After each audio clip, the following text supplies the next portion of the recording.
Caroline, great to be here at your station, SNCF, here in Milan. You've had a great background, your career in public transportation and trains. Tell us some about your background and what brought you here. Yeah, first of all, thank you for the opportunity. I'm very pleased to welcome you in this station in Milan. That's a great place for us, very important. I've been here for 1 year, so it's my first anniversary, I would say. But I've been working for the SNCF group for more than 20 years. And maybe these days it's quite strange maybe to have this type of career, but I'm very excited to work for train sector and transportation. I've always been working for passengers activity.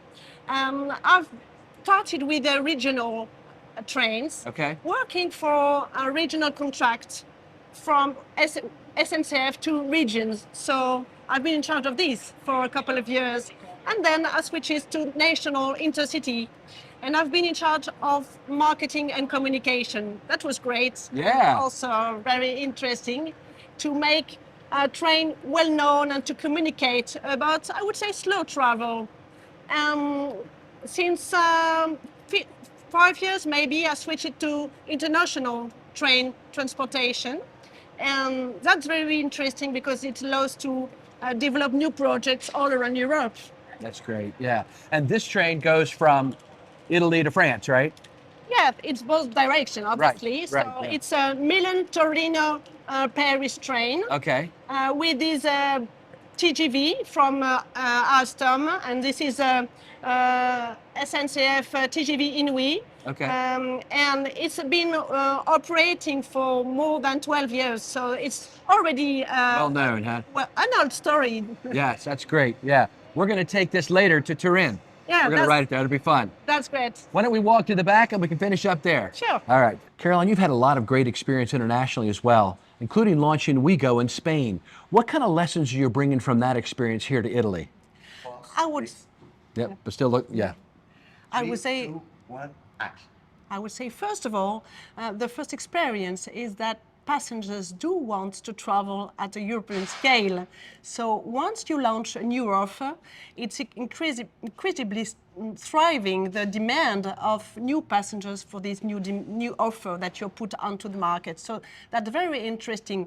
Once you have studied the market very carefully, when you launch a new offer, it will create a new demand and it will allow a lot of new passengers to get on board on your train. People that would not have traveled without this new offer. So that's very interesting. So first of all, you have to study the market very carefully to be able to adapt and to propose something that is different, obviously, from the existing offer on the existing market.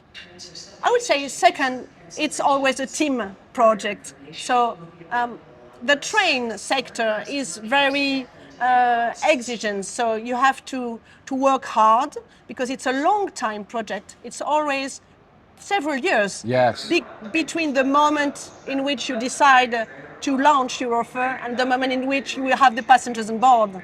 So you have to be very persistent and to work hard in a collective team because it's necessary to have a large range of expertise on the safety, on the technical and maintenance aspects, on how to lead operation, marketing obviously, and how to sell, advertising, communication and finance, because it's also cost effective to launch this type of project.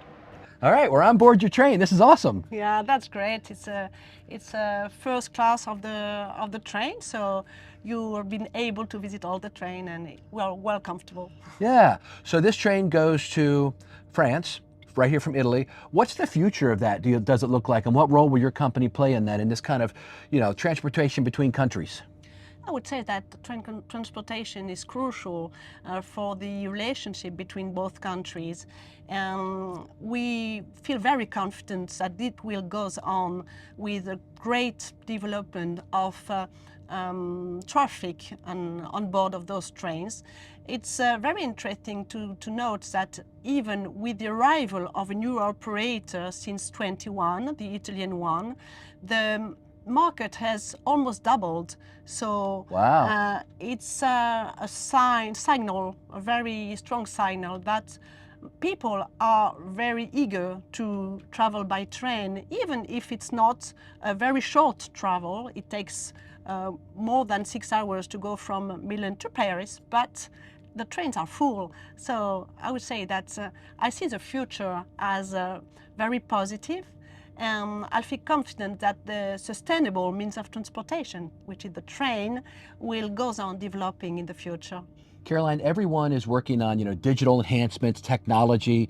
What role is that playing with your company? It's a good question. You know that train sector is always developing on a technological point of view. We are near to welcome new trains, new TGV, and within 2 years we will be able to have the new TGV M for this line as well.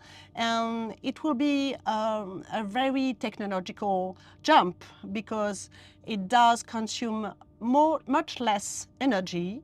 More than 30% less. We'll be also able to have predictive maintenance. I would say that as a whole, obviously, technology is crucial for this activity.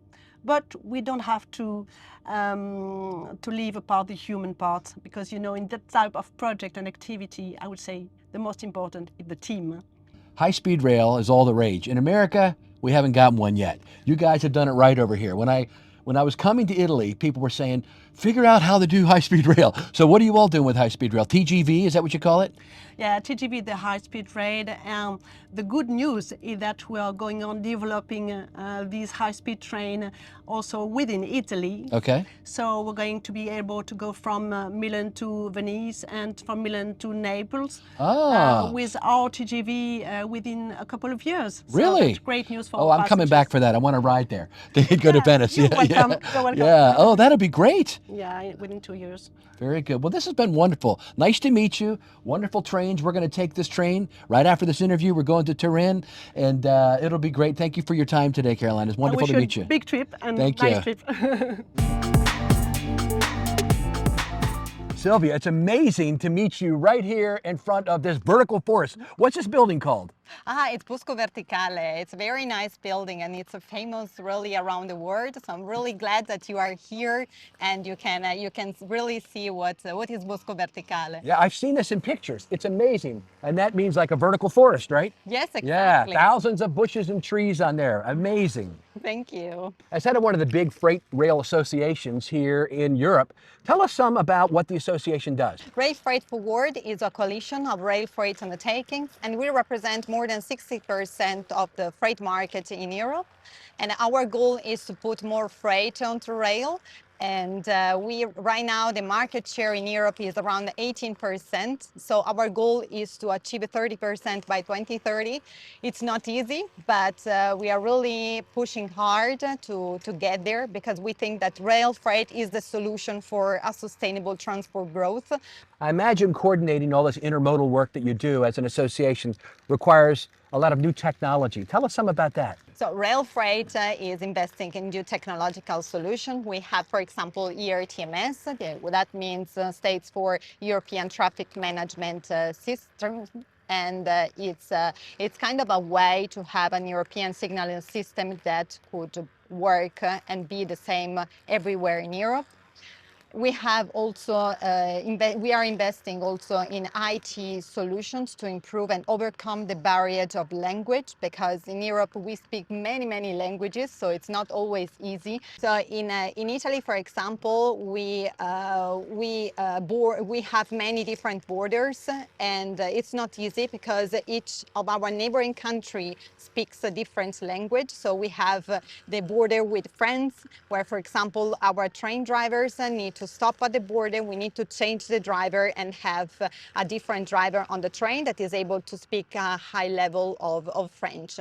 This is something that it's not easy because, of course, it's additional burden, additional costs.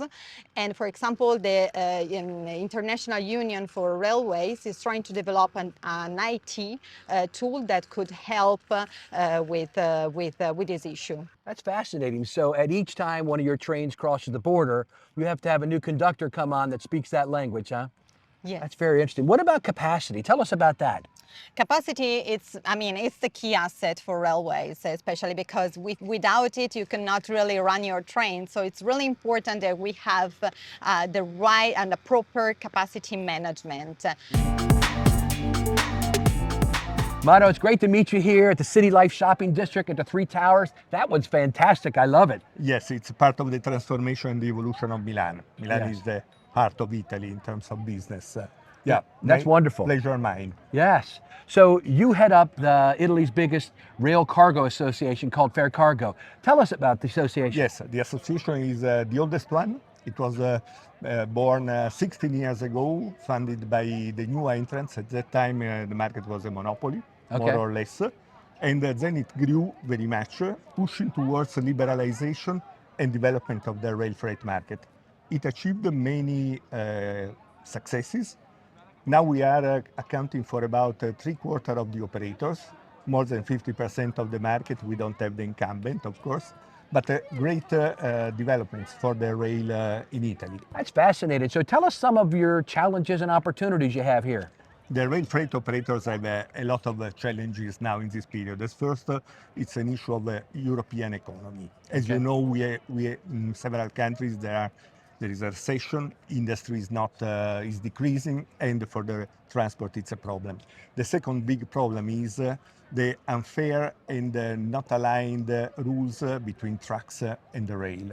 It's much easier to transport by trucks. You can imagine an Estonian driver coming to Italy without changing truck, without knowing language, no habilitation. Oh, yeah. For the railway, it's much more difficult. And last but not least, and it is an opportunity, we have many infra works now. Think that in Italy we have infra works on average every 10 kilometers. So it's limiting very much, it is last 2 years and also for the next one, the quality, speed and capacity of the lines. But on the contrary, it is also an opportunity, because beyond this difficult moment, we are confident that we will be able to be competitive. What is important is truck and railway are complementary. Now we want to compete, to be competitive, and to have a rail transport which is sustainable economically. And the great opportunity I would keep as last is from the IT. Digitalization is becoming, and it is progressing very fast. Less and less paper, more and more information exchanged, available and exchanged.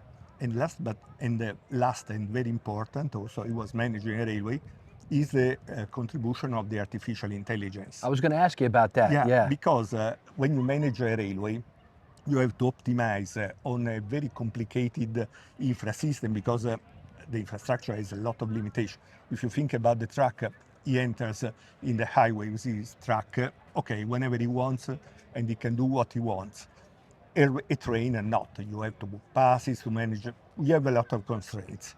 And you have to manage many drivers, many locomotives, to transport on many routes with many constraints. Artificial intelligence can give a very strong support, and there are the first steps to optimize and to make a more efficient transport, to more efficient management of resources, which is the prerequisite to be economically competitive, faster in the transport, and so on. It's been great meeting you. Thank you so much. We wish you the best. Thank you very much. Yes. Thank you very much. Yeah. It was a great pleasure. Fabio, this is great, man. Thanks for having us in here to Centrale Station here in Milan. Tell us about the station and your company. Yeah, thank you to you and welcome here in Milan. This is the most important station in Milan. We are here not from the beginning. It was a success to be here, because as I was telling before, the liberalization is good in writing, but it's not easy to realize. So we started our operation in 2012 after 6 years, because we were founded in 2006 by Italian entrepreneurs, only private. Okay. I would like to remember one person among them is Giuseppe Sciarrone, that was the person that had the idea that was possible to compete in our railway street market Yes. in Italy. In that period, it was not possible, so we had some doubts. Then he was the first CEO, and he died some years ago, but he was the real guide for Yes. all the company. The vision for the Yes, company. yes, Yeah. the vision. Yeah. So he started Italo. Yes, he's South Italo. Yes, that's great. And so it was very important. He was very enthusiastic with us, and we follow all the things that he was thinking. And Yes. we started from a white paper. We have nothing. We were just only 5 people around the table. I was one of You were one of those 5? Yeah. All right, man. I was called to organize the training for the drivers. Okay, yeah. So you know that drivers need time to be able to drive a train. Sure, So yeah. I was one of the first to join the company, and I saw the company grow. The first races weren't so easy because we don't have a red carpet to enter. Sure, yeah. Yes. For example, I was telling you that we started our operation not here in this station, that is the most important, but in the second one, that is Milano Porta Garibaldi. Right. Fabio, I love the station we're in here, and you've got great location. When the trains come in, everybody looks up and sees Italo. It's great. But the station itself, tell us about it. Yes, this is one of the oldest and one of the biggest stations in Italy. Yeah. He has more than 25 tracks in which arrives both regional train from the region, also high-speed train. And you see there is a lot of ancient buildings in set, but anyway, there is also a commercial aspect. That is one thing that I think high speed improve, because the entrance of the passengers, they need coffee, also to make some shopping. Yes. This is possible in the other part of the station, that is the modern one, while it remains the old-fashioned style. Okay. So there's a more modern one. I saw that downstairs. Yes. Yeah. And then this one here. Yeah. So I know we're going to get on a high-speed train today between Milan and Florence, but tell us about what else Italo does. Yes. Italo started this operation between Milan and Naples. Okay. That is the high-speed railway in Italy. Okay. And now, after 12 years, we reach 50 cities in Italy. 50? Yes. Wow, man. Yes. And we have 51 rolling stocks, all 25 AGV where we go, and that goes to 300 kilometers. That is the maximum speed of high-speed rail in Italy. Okay, 300 And, kilometers per hour. Yes. Okay. And the other is the ATR, that is 25 kilometers per hour. And so this is our our market. It changed a lot with the COVID, because before COVID we were focused on the high-speed lines. Right. After COVID, changed the market, and we spread along Italy, because people not only stay in the major cities, but for the smart working, also stay in the south of Italy, right. in the east of Italy. So Okay. we have to change our market after COVID. Yeah. Wow, Fabio, this is high speed, huh? Yeah, so we are going 300 kilometers per hour. We started from Milan. We will reach Florence in just 2 hours. So this is our club. Is the best ambient in the train. Then we had also the Prima and the Smart Ambient. And soon we will receive service, some food, some drinks, and it's very comfort. You can do your work, you can do your phone calls, you can do anything you want in a very comfort way. Yeah, I'm impressed at how smooth it is right now. We're very smooth. Look, I mean, it's not bumpy. Yeah. 300 kilometers per hour is amazing. And the price is pretty reasonable. I mean, this is the way to travel, I would say. Instead of an airplane, you ought to take the train, right? And it takes you right to the center of the place. This is the change of high speed. It changed the behavior of the passenger. They can take the train to do their work to do also to reach their parents, but in just 2 hours you reach all the major cities in Italy with very comfort. You can ride on this train easily. You can do anything you want, and you can have also some relax. Yeah. Some people sleep comfortably Yeah. in this train. So I think that most passenger change the behavior from the plane. The check here. You can sit and wait till the end of the trip. And your company was the first in Italy to do high-speed rail, right? Was it the first in all of Europe? Yes, we are the first private operator in Europe to do high-speed market. So we have also an example for everybody to want to challenge this kind of market. It's not easy because you have to. We don't operate. We don't have trucks. We don't only have trains, Right. and we have to manage the service.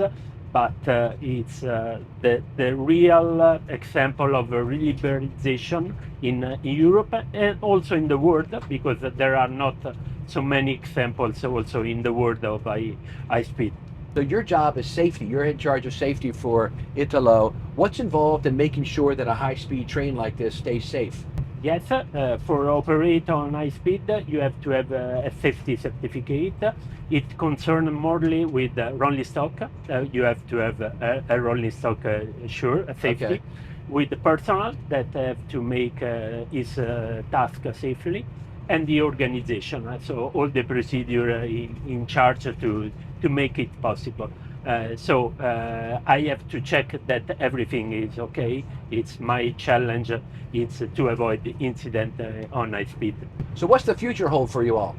Yes, the first thing I have to say is that it's coming a third operator. So we have to adapt the market for this third operator. And then there will be new opening of lines, high-speed lines. That means to change the market. And one of the things that Italo do is better is to adapt easily and fast to the changing of the market. For example, also when we had COVID, it was a great disruption, but we made it possible to circulate also during the COVID. Denis, thanks for having me here today, my friend. Thank you, Paul. I'm glad to meet you in Florence. Yes, yes. So this is the big tram system here in Florence. Exactly. Here is from where everything starts every morning. The trams come from there and come to the city. We have a tram every 4 minutes at any stop of the station, 20 hours a day. Wow.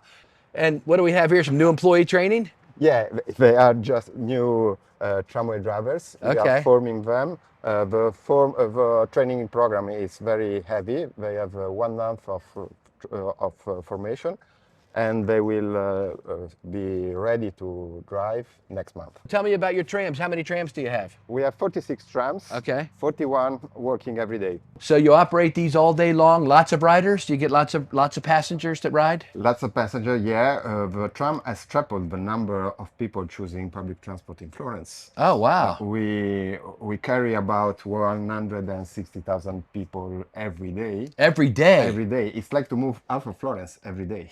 Yes, right. That's amazing. So here at your yard, this is where you operate and maintain them from? Yeah, maintenance is the key for us. Maintenance is safety. Yes. Every tram have to stop at least once a month because they work 20 hours a day. It's a lot. Yes. I love these, very long. How many people can sit in one of these? Almost 300 people for Wow. any tram, in any Yeah, tram. that's good. And so when you come on, what do you do here? How do you access the The system? access to the tram is really simple. Okay. You just have to tap in when you come in, or you can even download the application before arriving in Florence if Okay. you're a tourist. Ah. It's easy, intuitive, and designed for everyone. And so is what is this, the machine you tap when you come in? Yeah, exactly. That's the validator? I love that yellow color. Who makes that? Oh, AEP. I think I know them. These are great. So very easy if you're a tourist. Yeah, very easy Yes, for them. yeah. We transport a lot of tourists. I think more or less 30% of our passengers are tourists. So this is your system map right now? Exactly, Paul. Yeah, so where are we at? We are there. Okay, that's the end of the line where this facility is. Exactly. Yep. And we already connect all key destinations of the city. Okay. The hospital, the university, Yep. and the airport. Oh, yeah. And the city center of Florence. It's right there, where tourists okay. want to go.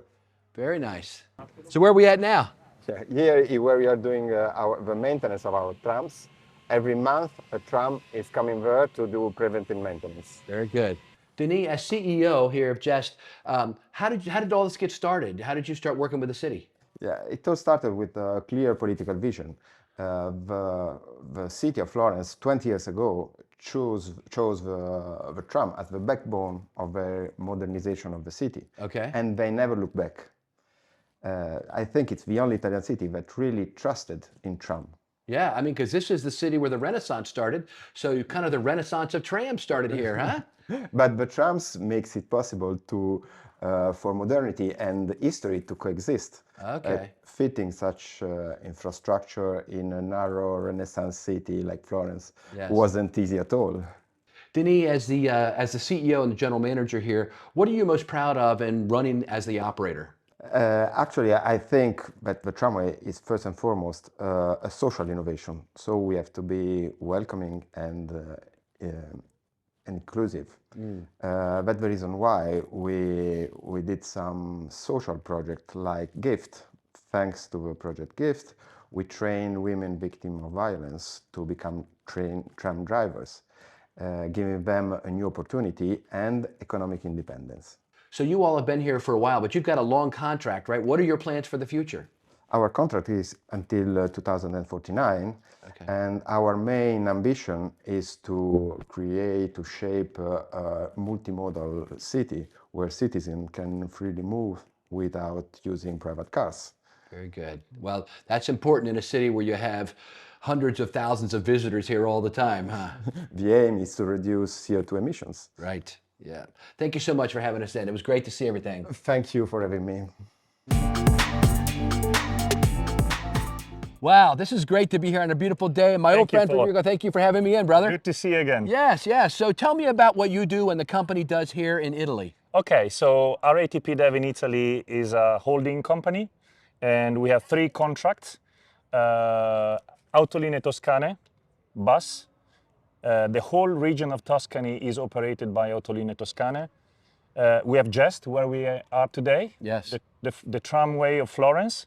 And then we have a smaller joint venture in Rome called Cilia Italia. We're going up there later today. Maybe we'll see it. Yeah, yeah. Those are the 3 contracts, the 3 operating companies we manage in Italy. Gotcha. So you're over the one here in Italy, right? Yes. And tell me about the company globally. How does that work? The company globally is the 3rd operator in the world. Okay. RATP Dev.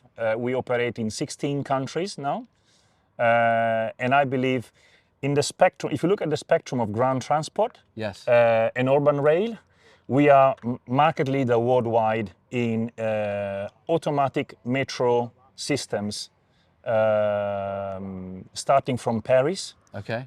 spanning through Asia, Singapore, Australia. We have big projects in Europe as well, in Belgrade. We are looking for Copenhagen as well. So in that segment, we are market leader worldwide, and overall we are the 3rd player in the world. So you and then the other 2 are what? Transdev and Keolis? That's correct. What, all French companies are running the world? All French companies. That's great. Congratulations, brother. Thank you. So what's the vision for the future here? Okay, so RATP Dev is an innovator. So we're not looking for, we're not aiming at being the biggest. We're aiming at being the best, and innovation is at the heart of what we do. I believe the vision of ground transportation is the key of everything we do. If you look at Italy, well, this industry is probably 20 years lagging behind, 20 years compared to other countries. If you look at our company in Italy, is definitely ahead in terms of technology, in terms of digital, in terms of passenger interface. And that's what we do. We have been awarded, Autolinee Toscane has been awarded in April in London for the best ticketing system in Europe, for example. So that's our vision. The vision is about making ground transportation attractive. Make ground transportation an attractive experience for passengers. That's what we do. Yes, that's wonderful. We don't transport people, we transform cities. That's what we would like to do. That's our vision. I love that idea of transforming cities. How have you transformed Florence? Well, look at GEST, what GEST did here. GEST completely contributed to shifting the cities from a city with basically congested traffic, Yes. to a city where we are now planning the 4th tramway line. We started with 2. That was the original project. Okay. We're now talking about 4. Wow. And going beyond that. And you know, the final objective is to basically have a system transporting 110 million people in a city of 350,000 inhabitants. Can you imagine that? Yeah. And saving 33,000 tons of CO2 per year. That's what I mean by transforming a city, because this system is definitely helping reducing traffic. The city hall here loves us, because we're really supporting them in designing the new Florence. That's again what we want to do.